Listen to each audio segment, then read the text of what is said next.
वो अजीमुशान बादशाह जिसने पूरे रुए ज़मीन पर हुकूमत की, जिसकी हुकूमत के सामने सिकंदर आज़म, चंगेज़ खान और शारलमीन की हुकूमत छोटी दिखाई देती है।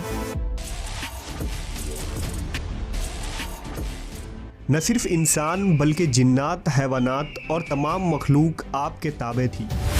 इस वीडियो में हम अल्लाह के उस अजीम पैगंबर और बादशाह की पुरइसरार वफ़ात का मुकम्मल वाक़या जानेंगे जिसे तारीख़ सुलेमान इब्न दाऊद के नाम से जानती है।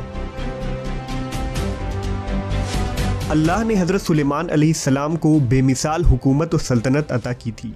आपकी हुकूमत न सिर्फ इंसानों बल्कि जिन्नात और हैवानात पर भी थी।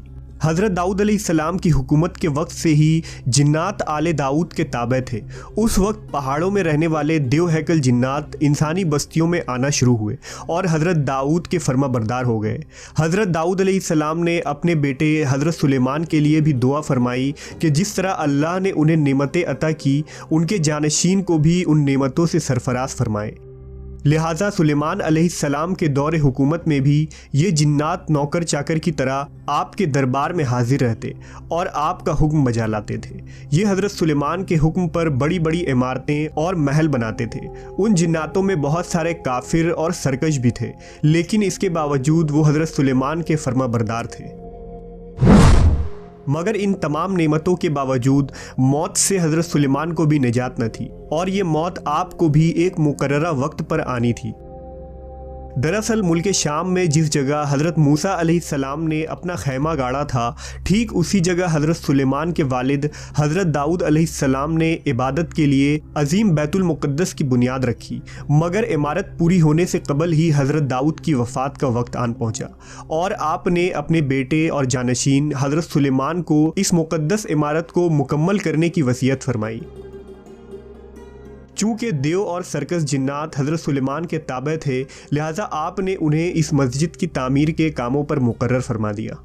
तारीखी शवाहिद से पता चलता है कि अदवाम के इलाकों में बड़ी बड़ी कानें थीं जिनसे पत्थर और तरह तरह के मादनियात निकाले जाते थे, जो इंसानों की बस की बात नहीं है। उन जिन्नों में बाज़ गोताखोर भी थे जो समुंदर के तह में गोता लगाकर कीमती पत्थर लाते और हज़रत सुलेमान की खिदमत में पेश करते थे। बैतुल मुक़द्दस की तामीर के लिए भी ये जिन्नात दूर दराज के इलाकों से बड़ी बड़ी चट्टानें उठाकर लाया करते थे और मस्जिद की बुनियादों और सतूनों की बुनियाद रखा करते। उन बड़े और अजीम चट्टानों को आज भी मस्जिद अक्सा के अंदरूनी हिस्सों में देखा जा सकता है। हज़रत सुलेमान के खौफ से ये जिन्नात काम किया करते थे, यहाँ तक कि हज़रत सुलेमान के वफ़ात का वक्त भी करीब आ गया, मगर इमारत मुकम्मल ना हो सकी। आपने दुआ फरमाई कि या अल्लाह, मेरी मौत जिन्नों की जमात पर ज़ाहिर ना हो ताकि वो बराबर इमारत मुकम्मल करने के काम में लगे रहें, क्योंकि अगर जिन्नात को हज़रत सुलेमान की वफ़ात का इल्म हो जाता तो वो फ़ौरन काम छोड़ देते और तामीर अधूरी रह जाती। लोगों का ये भी मानना था कि जिन्नात के पास इल्म गैब है और वो हर चीज़ से बाखबर हैं। लिहाजा हज़रत सुलेमान ने दुआ की कि उन सभी का इल्म गैब का जो दावा है वो भी बातिल ठहर जाए।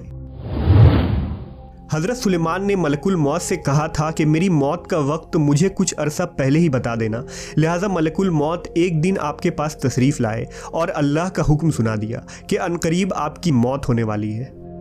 एक रिवायत के मुताबिक एक दफ़ा अल्लाह के नबी हज़रत सुलेमान नमाज अदा फरमा रहे थे तो सामने एक दरख्त उगाया।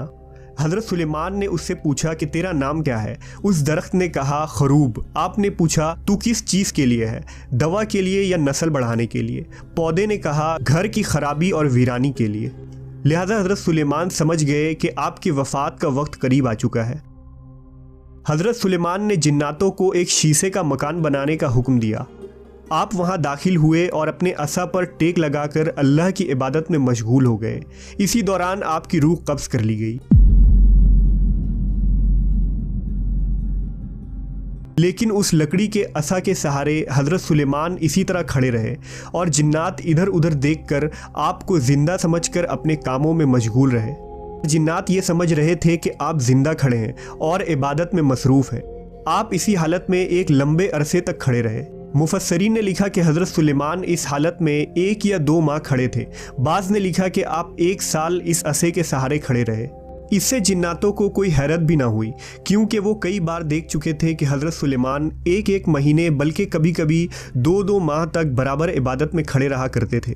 चूँकि अंबिया किराम के जिस्म मुबारक ज़मीन की मिट्टी नहीं खा सकती, ना ही आम इंसान की तरह ख़राब होती है, जैसा कि नबी सल्लल्लाहु अलैहि वसल्लम ने फरमाया, बेशक अल्लाह ने ज़मीन पर हराम कर दिया है कि वो अंबिया के जिस्मों को खाए।